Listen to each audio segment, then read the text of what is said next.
But I want to talk about as human beings, we are conditioned from a very young age by our families, society, our culture, and we learn what is expected of us and how we should behave in order to fit in and be accepted.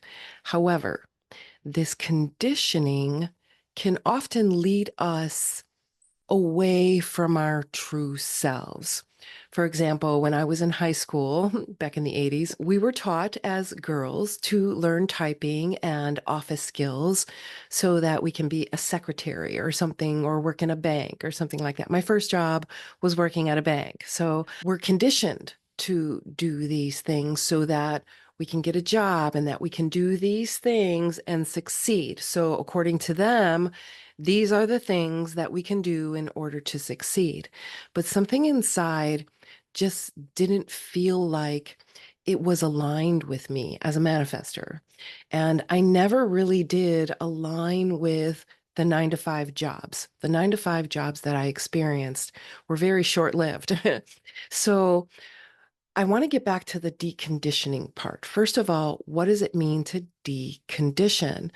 And so decondition or conditioning are verbs. So we can see this in the physical aspect of ourselves. So if we get injured, let's say we're a runner and we get injured and we're not able to run for a period of time. So during that time, we conditioned our body to run. We build muscle, we build endurance.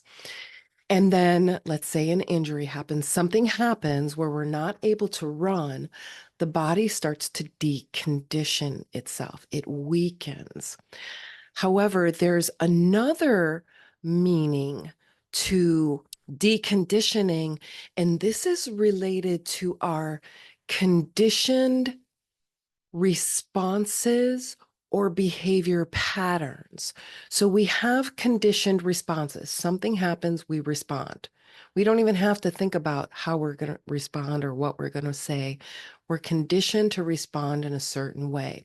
It's 12 o'clock, it's time to eat lunch, we eat lunch. So we're conditioned to respond and act out certain behaviors conditionally. So to decondition this process, it does take activation of a 4-step success mechanism that's already within your blueprint. So the first step in deconditioning your not self is to activate this 4-step process. And this 4-step mechanism includes your strategy. Understanding your strategy and how you are designed to make decisions. And then your authority. I'm an emotional authority. Learning how to trust yourself. You know, my whole life, I've been told not to trust your emotions, that I'm too emotional, that I'm over the top, all of these things. So I was conditioned to not trust my emotions.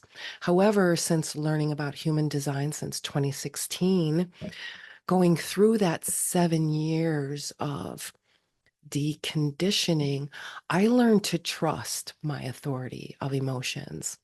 And it took reprogramming and letting go of those ideas and beliefs that no longer serve. And then next, your profile, recognizing your strengths and weaknesses. I don't like to call them weaknesses. I like to call them blind spots. For example, I'm a 5/1. The 5 part of me is conscious.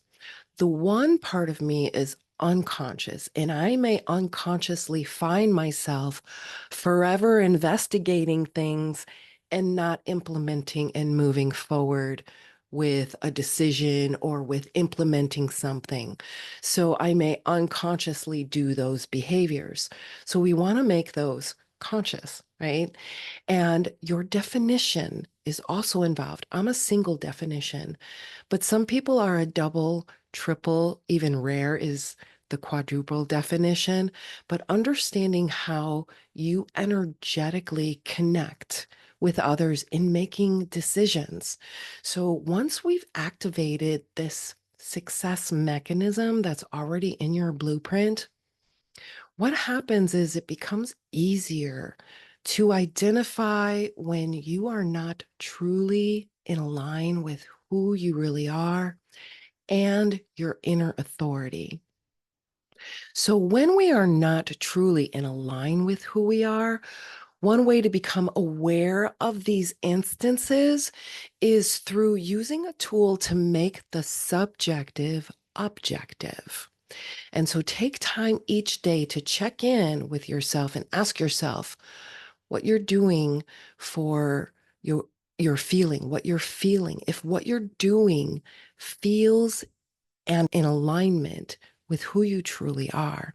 And this just takes checking in first thing in the morning. And what we use is the pain scale: 0, no pain; 10, the greatest amount of pain it could cause. So check in with yourself. Is this situation causing me pain? Can I say yes to this situation? If you say no to this situation, let it go. If it's causing you pain on the scale of 1 to 10 with a 5 or above, then we apply the 4-step process to integrate what's happening in here or with this situation.